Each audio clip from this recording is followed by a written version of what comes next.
ইসরে কত দিন যে অপেক্ষা করেছিলাম এই পার্সেলটার জন্য, আজ ফিরেই দেখছি বাড়ির সামনে ডেলিভারিটা দিয়ে গেছে।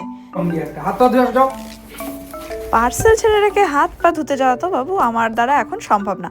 এতে যে আমার দুটো খুবই পছন্দের জিনিস এসেছে। স্বাদের গিফট আমার শ্বশুর বাড়ি থেকে পাঠিয়েছে।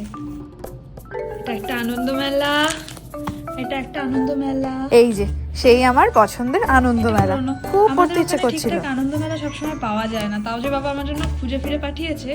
আর এই যে আচারটাই লিক করেছে, ওটাই লিক করে এই যে বয়ে ভিজে গেছে। আর আমাদের ওখানে ভীষণ স্পেশাল এই সন্তোষী মাছ চানাচুর, এটা খুবই ভালো, তো এটা পাঠিয়েছে। আর কি তেলটা পুরো চারপাশে ছড়ে গেছে এই যে। আর আমাকে পাঠিয়েছে শাড়ি, আর এই শাড়ির এগুলোর মধ্যে পুরো লেগে গেছে তেল। আমার শাড়ি, সায়া, ব্লাউজ, সিল্ক।